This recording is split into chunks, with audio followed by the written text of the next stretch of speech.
Good afternoon. I'm Brett Ruffle, editor of Canadian Poultry. Thank you for joining us for this important webinar on phasing out conventional housing. With the new code for layers, producers have some big choices to make. Should you install an enriched or aviary system? Also, should you build a new barn or retrofit an older one? Joining us to help you with those choices are two experts from Big Dutchman, Bill Snow and Ron Wardrop. Bill is the company's cage-free expert, and Ron is the Canadian sales manager. We encourage you to submit any questions throughout the webinar, and Bill and Ron will be happy to answer them following their presentations.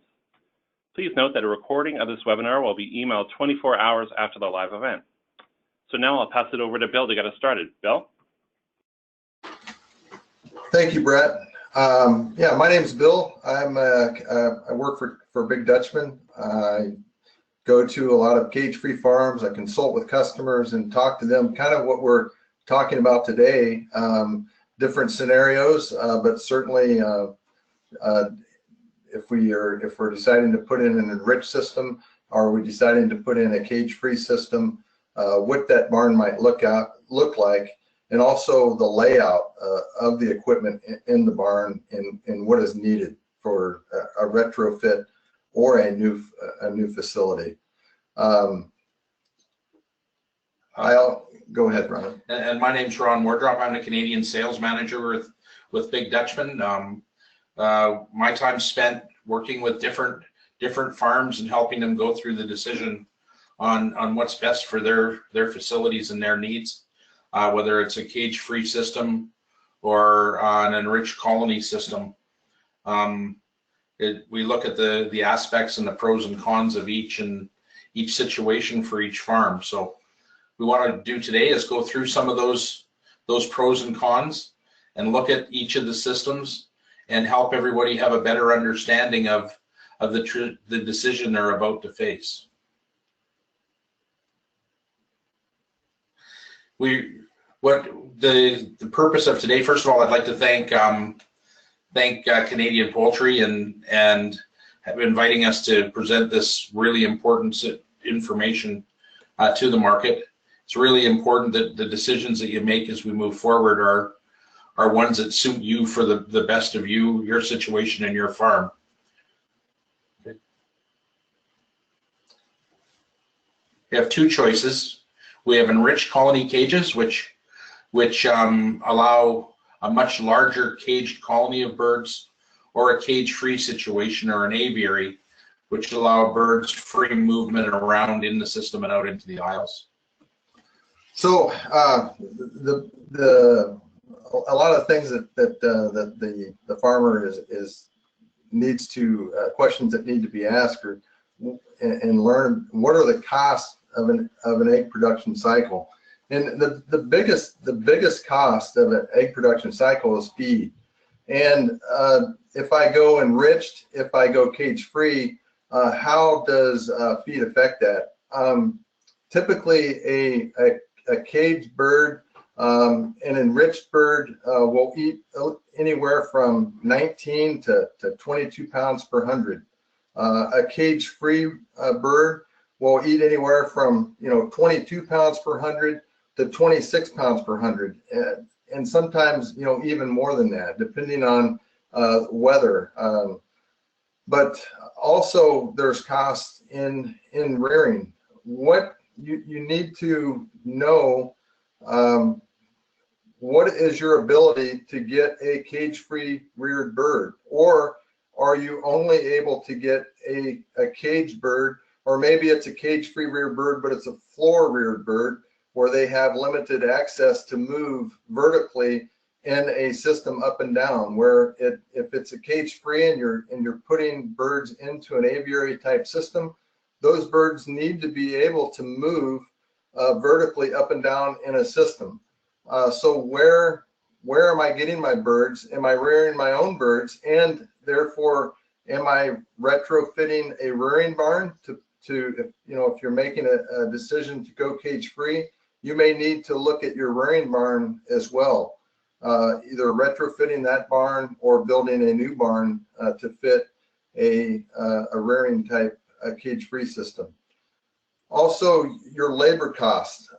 You have labor costs with both enriched and cage-free. your labor costs for enriched are going to be a little bit the same as cage. I'm sure there's going to be some variations there. But on the cage-free side, typically where a cage producer, anyway, in the U.S., you may have one worker that takes care of, anywhere from 100,000 to 150,000, sometimes 200,000 birds.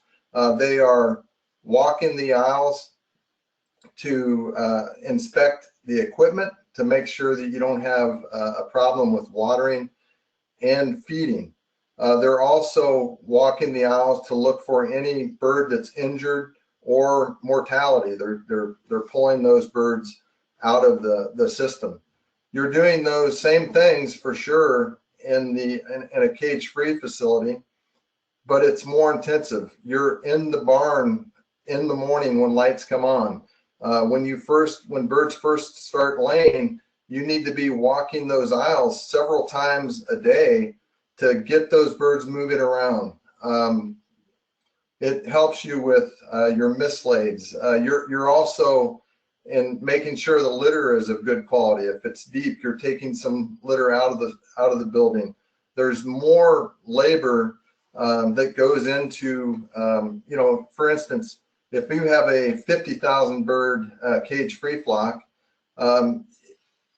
ballpark figure is 1.6 people an 8-hour day to run a cage-free facility effectively. I also want to talk about housing, and if you have an existing cage facility, can I retrofit that system or that house and put in new equipment in that house and have proper spacing, size, and not just to fit how many birds I can get into the house because this is how much quota I have. Even with an enriched system, the management is a little bit more even than cage. And the reason I say that is because your lighting is going to be different. Your temperatures are going to be a little bit different. You're still trying to get that bird to lay in the nest, even though the colony is, you have more control of the colony, you still want that bird to lay its egg in the nest. So managing the system, managing the feed schedules, it'll all play an effect on that bird laying in the nest. An egg laid in the nest has less opportunity for checks and cracks. So you get a better product, a cleaner product out of your production. So if you're crowding equipment and you're deciding to go cage free to retrofit, and if I crowd the equipment in, I can get the same amount of birds that I need. And when I say crowd, maybe that's a bad word, but you need to make sure that you have enough space to make the whole environment to where the birds thrive in it, to be the best for hen welfare. So I'm not saying to go down and tear down an old building. You may be able to use that building and get this possibly even the same amount of birds that you had in a cage facility. But typically with cage free, you're going to need a little bit bigger building footprint. It's also the only thing on here, housing and equipment. It's a one-time cost. So do it right up front. That way you're not paying for it for the entire life of the equipment that the birds are in there. If you do it right up front, you're only paying for it one time. You also have costs with vaccinations. Cage-free, it's a little bit more in depth because there's different vaccinations for those birds. There's a cost to that. You also have heating, electrical costs, and there's also some others like if you have the ability to sell your manure, That can be income. So what is the quality of that manure that I'm getting out of my barn? So if you do air in your system or not. Also, if deciding to go cage free and it's a brown bird, usually you can get more for the bird after it's finished laying than you can a white bird, at least in the U.S. Ron, is that the same as it is? We don't have that. We don't have that luxury in Canada, unfortunately. But it is how the birds act within the house, totally different with the brown and the white, and there might be some considerations there. Is there anything that you would add to? Just, I think the big thing is that the one thing you said, Bill, is that with the one-time cost of buildings and equipment, it's important to get it right. It's important to take the time to really look at this situation, and that's what we're here to really go through today and make sure that, like you said, let's get the equipment working for us instead of having it be a problem into the future, or not necessarily not be a problem, but not meet our needs for our particular farm situation. So let's look at rearing a little bit further. On the left-hand side, you'll see a traditional cage starter system. Notice the aisle width of the system. It's a lot narrower than the aisle on the right-hand side, which is a cage-free rearing system. Now, I know some of you will look at both of these and say, "Man, this really looks a lot the same to me." You'll notice on the cage starter system, there's no lighting inside the system. I really don't need uniform lighting, or it's not as important, uniform lighting in a cage rearing system, because I have complete control of where those birds are, the length of the system, and also in each tier of the system. And if you look on the right-hand side, we have lighting also inside the system.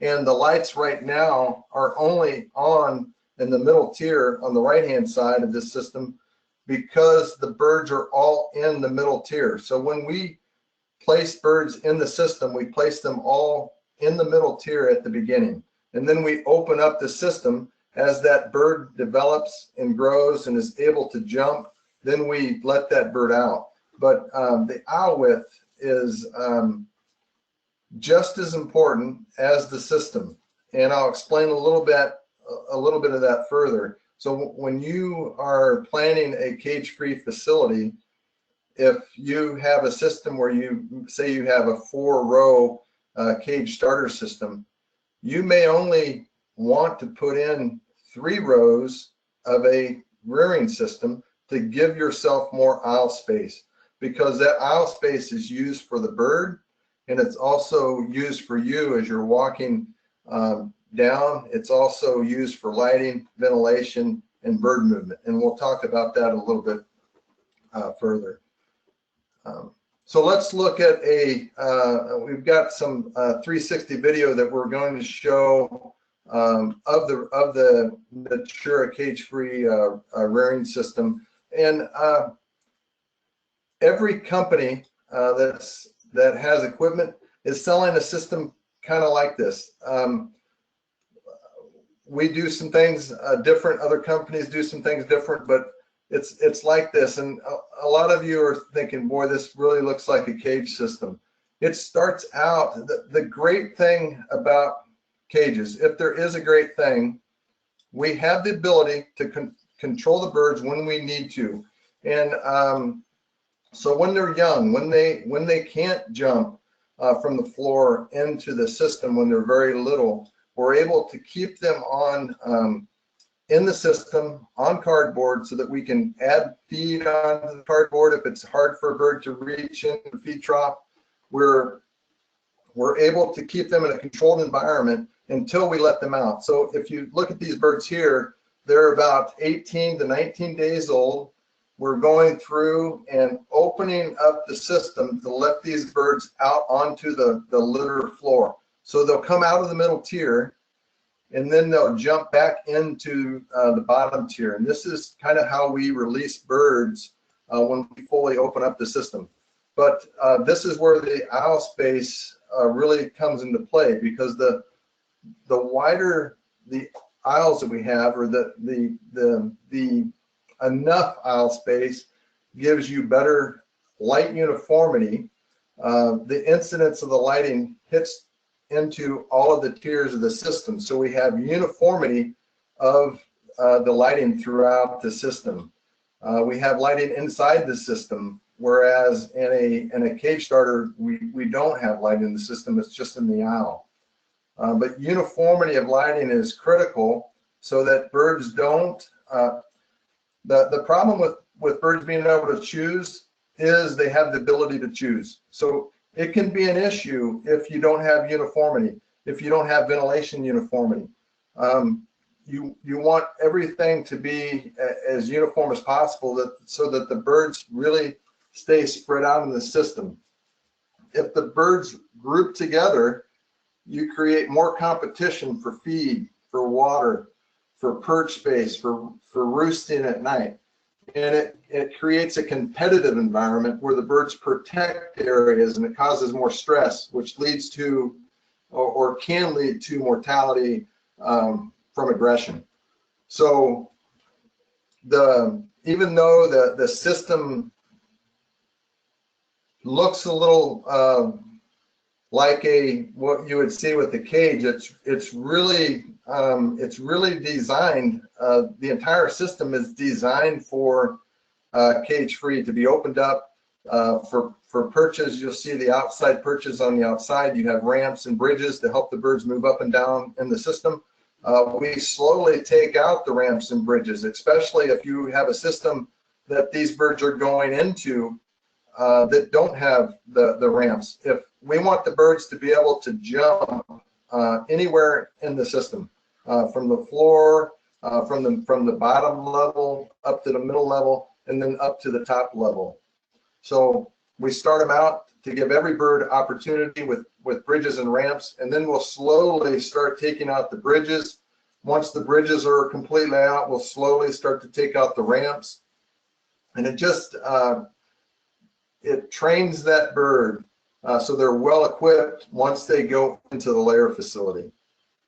I think that one of the things that I notice the minute I see these systems, and Bill talked about it a little bit, is the aisleways aren't just a place for inspection anymore.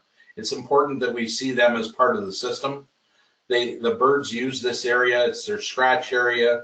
They jump down, they dust bathe, they have room to spread out in it, and it gives them room to move around. So it's really important that aisle width is the right width, that there's lots of room there. And Bill touched on the lighting and things like that, where it's a really big part of the system. And that's why I bring up, when you have a if you do have your own pullet rearing, which I know a lot of the customers in Canada, they get their birds from a contract pullet grower. So you're either you have the ability to have a aviary reared pullet, or you don't, or you may think about raising your own pullets possibly. But if you're retrofitting a rearing barn, you need to plan that building out so that you get the best possible hen welfare, because you want the environment to match the environment that they're going to be going into once they get into the layer barn.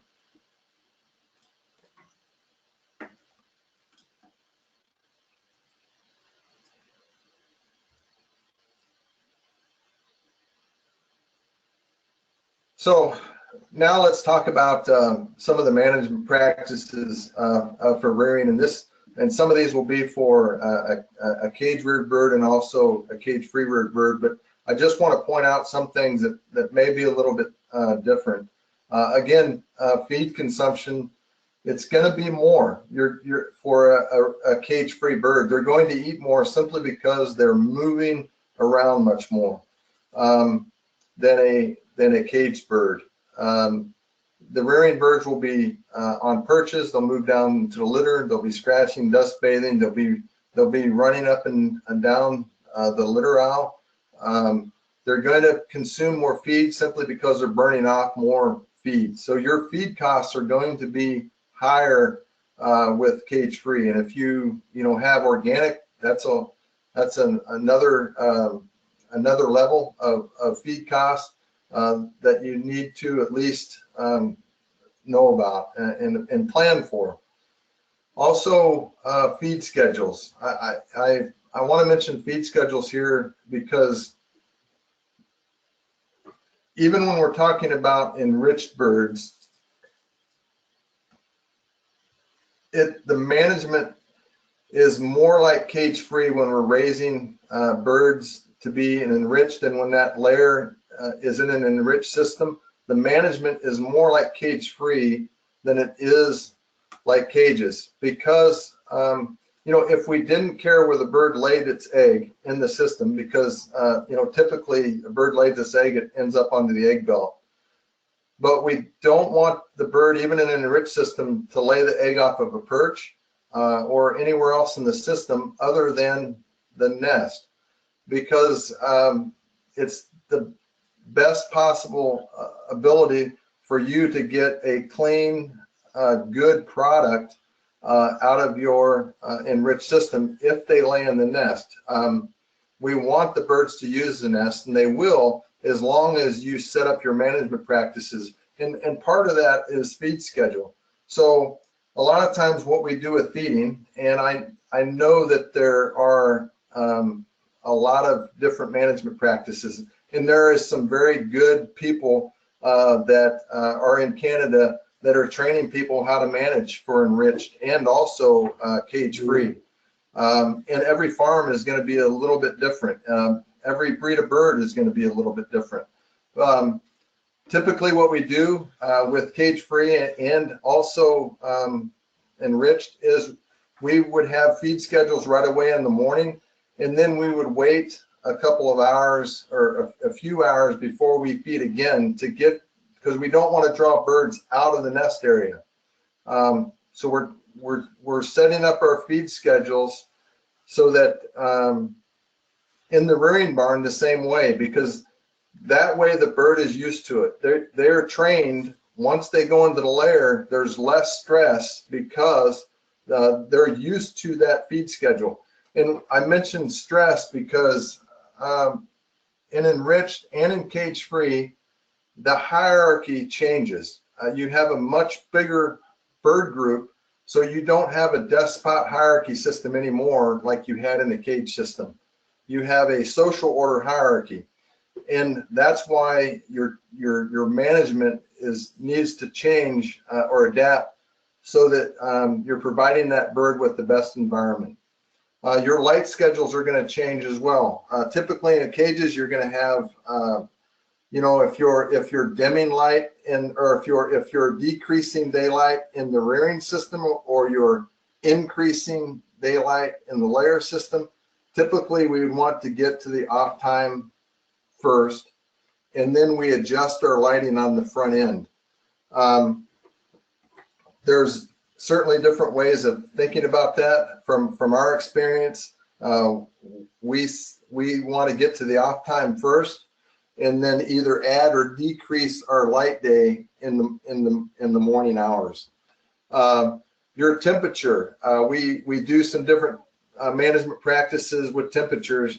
Cages sometimes will, if we're trying to control egg size, for example, we may raise the temperature in the barn a little bit, maybe a degree or two, to try to get that bird to not eat as much feed, so that we can hold that egg size, or try to hold that egg size a little bit longer. If you have a market for, say, a medium egg or a large egg, and you're trying to control egg size, you have to be careful if you're going to do that, especially with the cage-free flock, because it will also affect stress in that bird. Anything that you do to stress the bird, or will make another, it just leads to mortality in the end. So if you, for example, if I raise the temperature a couple of degrees thinking that I'm going to decrease how much that bird eats, you might have some of the birds eating less, but you'll also have some of the birds eating the same as they were before, because the birds have more opportunity to choose where they're going to be in the barn. And if the bird feels comfortable, they're going to eat more, and you'll create areas of ununiformity, which again leads to more opportunity for aggression, and which leads to higher mortality. Flock movement is I think one of the biggest things in enriched and also cage-free. But don't forget, in an enriched colony, we want to open up space in the system. Birds naturally will kind of group together because they feel comfortable in a community versus being alone. But that community opens up more space in the colony. So there's access to the scratch area. There's access to the nest, the way we do our feed schedules. We're opening up room in the system. There's perching in the system. So we want the birds to use the whole system and have the freedom to go anywhere in the colony that they want to go. Much the same with cage-free.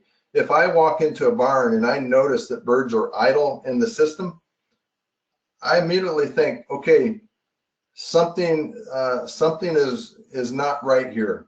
It could be I have a litter issue, wet litter. I could have a which could also be a ventilation problem, or it could, a temperature problem that I need to be looking at. It also could be that you don't have enough feed schedules, for example. But the bird should always be moving. The better the flock movement, the less crowding you have, and the more opportunity that bird can go to where she wants to go.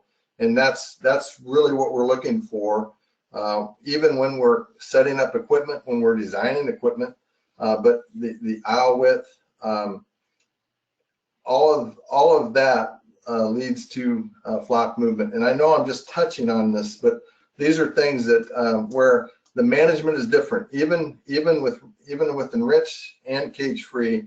And I'm sure there will be a lot of questions, and we'll talk more about that, but not just today. You can email Ron or myself anytime, and we will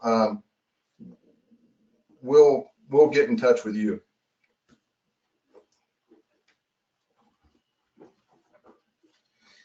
Now, the main reason that all of our regulations are changed is more space for birds. So we wanted to touch on the new Canadian regulations and just make sure everybody understood exactly what those regulations were.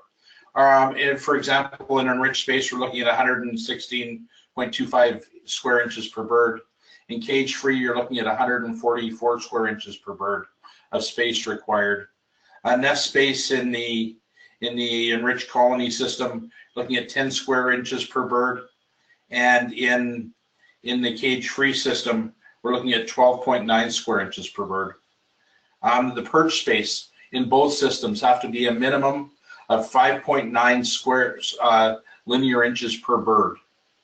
The dust space in the enriched system, you're looking at 120 square inches, or for every 25 birds, or 4.8 square inches per bird.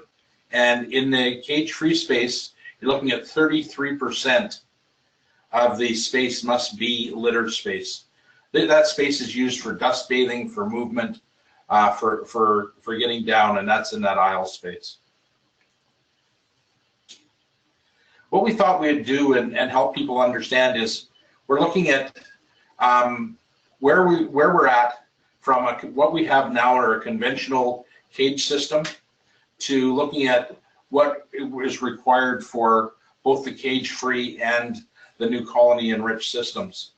The conventional system, you're looking at about a 47-foot wide barn by 200, would give you about 20,000 birds.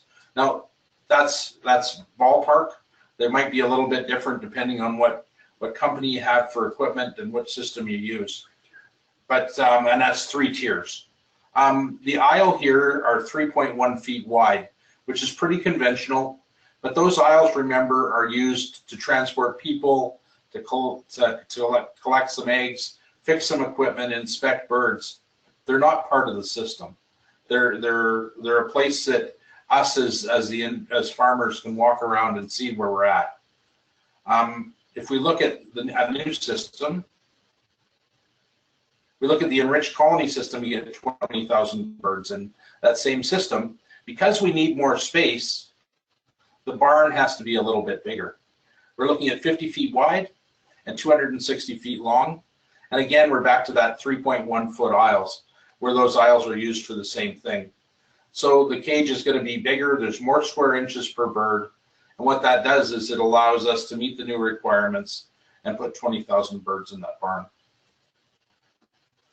In the cage-free system, which is we used our NutriStep or Natura Step system for 20,000 birds. Again, we're 50 feet wide, we're 260 feet long, but you'll notice that the aisles are 6.8 feet wide. Those are what Bill was talking about when he was talking about that's now part of the system, that those birds have access to that space, and that becomes part of their living environment. You'll notice there's only three rows of equipment, because the equipment and the aisles become their square inches per bird. So you need more space for the new systems because the birds are required to have more space. And that's what we would take the time to talk to you about, is each of your individual farms and your individual situations. We're going to watch a quick video that show the birds inside an enriched system.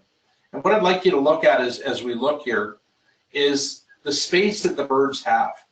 They're in the nests, they're flocked together, but the space that's around them that allow them to move, that allow them to make choices on which side of the nest nest they're going to use. The movement from the perches to the dust bathing space and back to the nests. There's a lot of movement that these birds have over our conventional cages. They can walk along, they can go from the perch into the nests. They have a staging area that allows them to wait for a second before they get into the nest to lay an egg. So that's the big difference. So you can see that they're going in and out of the nests, they're moving around. That's what Bill was talking about with the social hierarchy in these nests.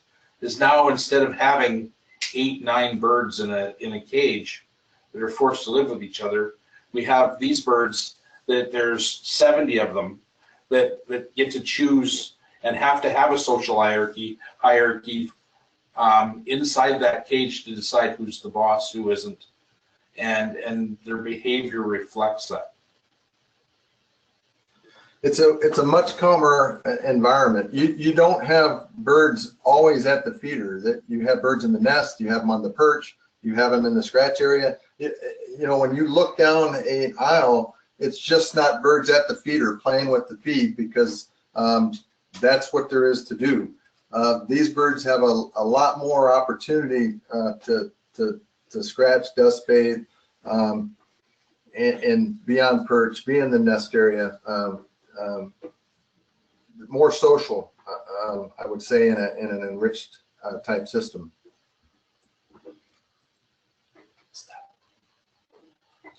Yeah, so the next thing we're going to show is kind of what a Natura Step layer system would look like. You'll notice the wider aisle in this type of system, and we're going to I'm going to touch on the aisle width that I keep talking about and why that's so important. But notice in the system, the birds, the system is around 9 feet tall. It's actually a little bit less than that, but it's a vertical system. The birds have to be able to move from the floor onto the system, up to the nest level, and up to the top level of the system, we want the birds going up to the top to roost at night. That's where they naturally, that's where they will want to go as well. The system is designed to have them up there at night. There's only feed at the top. So a lot of the times when you're looking at equipment, there is some engineering that goes into these systems because of how the birds are going to interact with the system. We want the bird to use the nest to lay their egg. We want to create an environment that is designed for hen welfare. So when you're looking at the equipment out there that is available, look at the design, because there's a lot that goes into it. We don't have watering at the top of the system for the reason is we want that bird to come back down. We don't want the bird to stay up there in the morning. We want them to spread out because they will group together at night. You will come into your barn at night. There won't be any birds on the floor, and you'll feel like someone came in and stole half your flock, because there's a lot of area. The bottom level of the system will virtually be empty. They'll be mostly on the top tier of the system and at the nest level. So they'll group together in the morning. We want them to spread out the length of the system. So we run our feed in the morning. We have birds at the feed. We have opened up space for birds being able to go to the nest. We're creating area of movement by how the system is designed, but also how we're running and managing that system, walking the flock. So you'll see birds moving up and down. Most of our watering is at the nest level, and most of your systems, that's what you'll see. The bird will lay their egg and most likely come out of the nest and drink right after they get done laying, and then they'll move. Typically, they'll either move up or down to feed or down into the litter aisle to scratch and socialize with the other birds in the house. Yeah, I think that's a pretty good video. We do have all these videos available on our website. Yeah.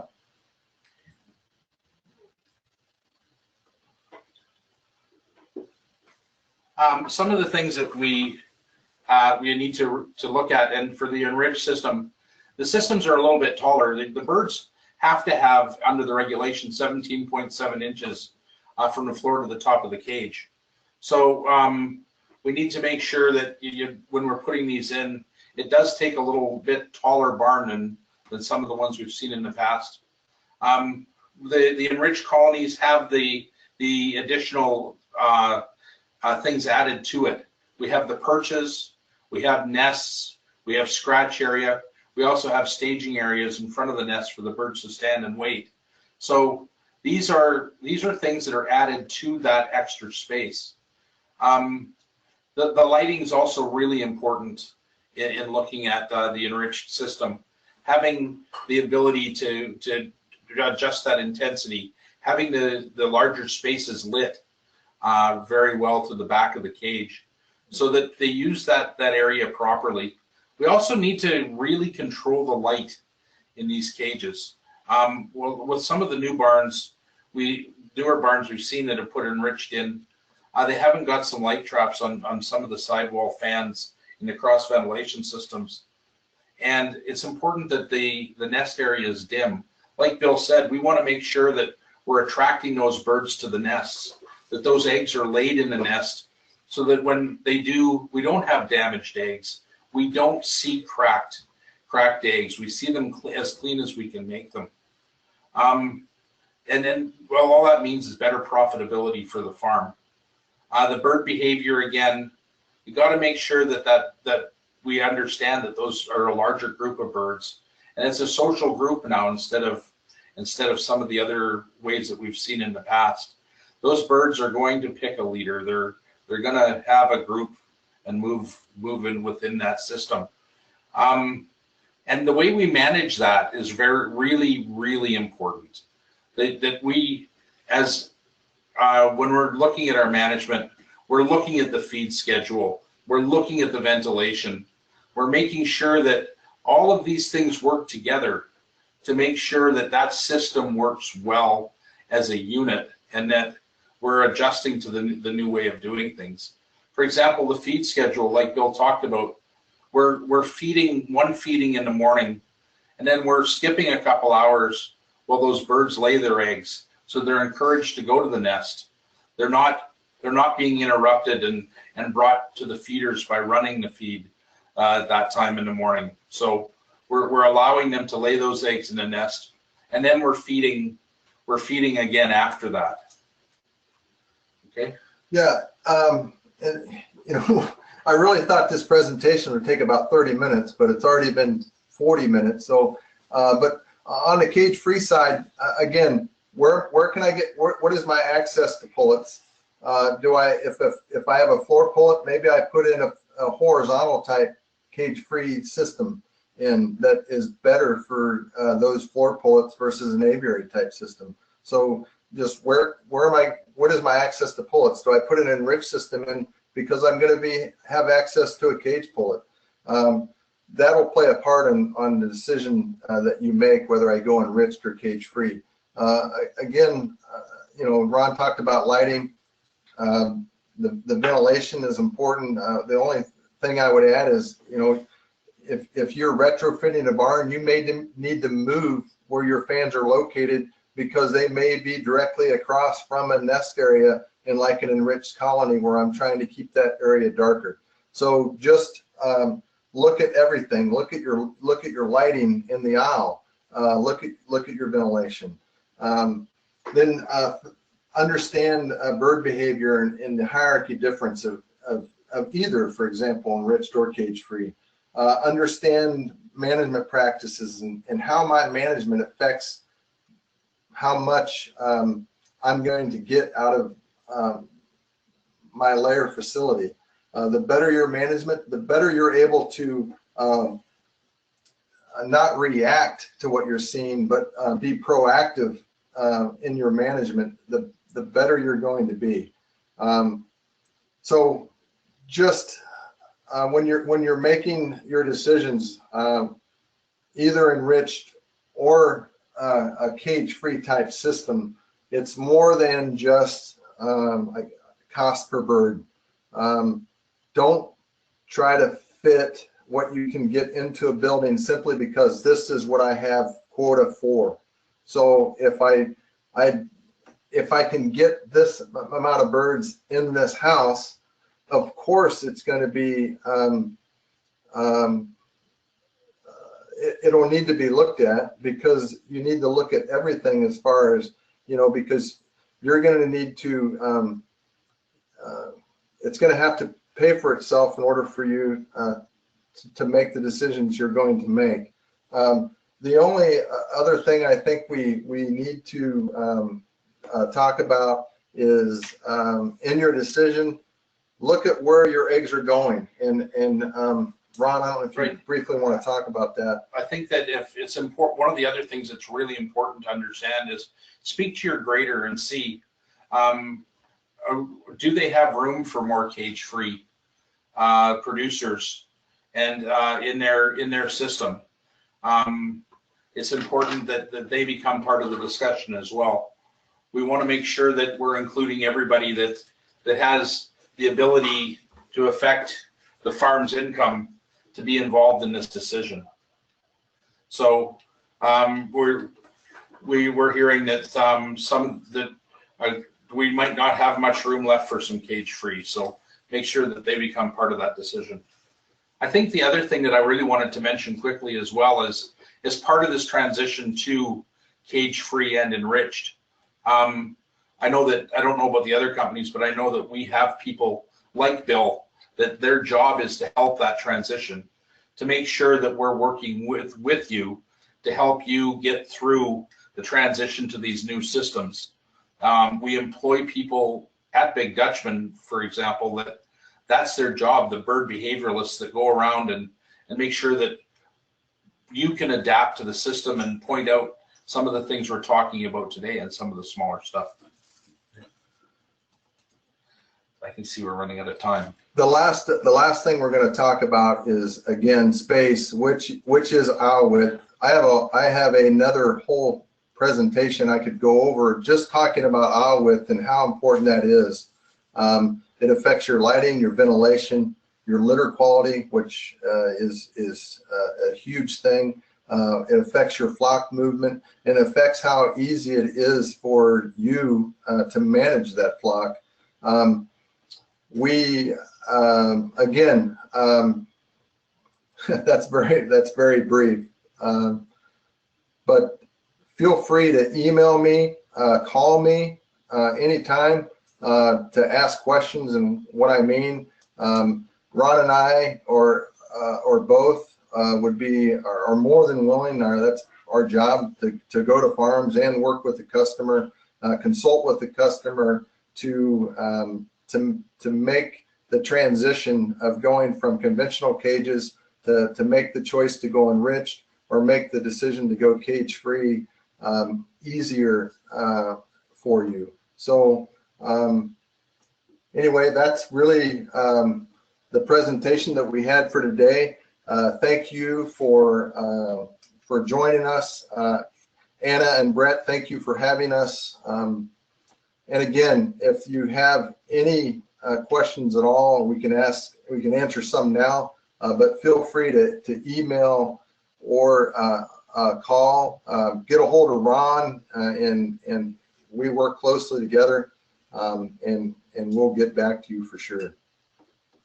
Thank you very much on my behalf as well. This is not an easy decision, and make sure you make it right. We're here to help. Okay, Brett. All right, thanks a lot for that. That was great. So we have a few questions that came in beforehand. One is, how important is it to rear pullets in a cage-free system? It's I don't want to say it's really important. It's critical that if you're using an aviary system, that the birds have the ability to move up and down. A vertical aviary system, for instance, if you have manure belts, for example, that those birds are used to running, that manure belt turning on and running, when those birds get over to a layer facility, they're going to be used to that manure belt turning on. They're not going to freak out when that manure belt turns on. If the bird is used to being on wire, they're not going to be scared of the wire once they go into a layer facility that has the wire flooring. And the movement is the key. If you're not in the barn and you have a Cura aviary rearing type system, or an aviary reared system, but you're not in there, you're still not going to get movement out of that bird, and they're not going to be ready for a aviary layer system. You have to be in the barn working with the birds. So you need to have the right type of system to rear the birds, but you also need to have the right type of management to make sure that those birds are moving.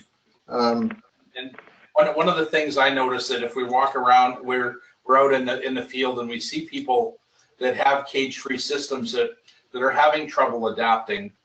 One of the biggest factors we see is that the birds weren't reared in a aviary type system, or there just wasn't enough time spent with the rearing birds. A lot of times it's all the time is spent in the layer barn. So like for example, a rearing barn gets built, the birds are placed in the rearing barn, and now during that time we have, say, 16 weeks to build our layer system. So those birds are kind of left alone in that pullet facility because we're building the layer facility. And sometimes the pullets are forgotten about because we really didn't have to do a lot when we had a cage pullet. And the thinking is that, well, we don't need to do a lot with a cage-free reared bird either. So it's really important that a bird is raised in an aviary. It's not always the case that we get an aviary reared bird, but if not, it's always a floor raised bird that has to jump up to a water level. So we're making that bird jump slowly and higher as that bird gets older to reach water, which gives them at least the vertical ability to move. So that's I hope I was just that, going to say, and some of the floor raised systems, something as simple as adding some high perches, and like you say, raising the water and making them jump for water and giving them the ability to perch in those rearing barns can make a big difference. Okay, we had another question come in. So could you comment on the types of scratch pads for enriched cages? The turf mat type of scratch pads get dirty quickly and cause dirty eggs. However, there seems to be no alternatives in the market when it comes to scratch pads. Any thoughts on that? Well, I think that comes back to that. There definitely is some situations where the scratch pad and the nest pads do get dirty and can cause some dirty eggs. I think if we come back to some of those things are caused by the lighting and by the ventilation, and they can have a rather large effect on those things staying clean or dirty. But there's definitely something to be looked at there. the one thing I want to answer this question too. Sorry, yeah, go ahead. But we have dirty scratch pads. So the thought is, well, I'm gonna just take the scratch pad out because I don't want a dirty scratch pad. The problem with doing that is, again, we're trying to get the bird to lay its egg in the nest. And again, in a enriched type system, if the bird lays anywhere in the system, the egg will eventually or hopefully make it to the egg belt. But we really want to provide an environment of hen welfare where the bird goes to the nest. And if we take the scratch pad out, there sometimes can be no reason for the bird to leave the nest after it's laid its egg.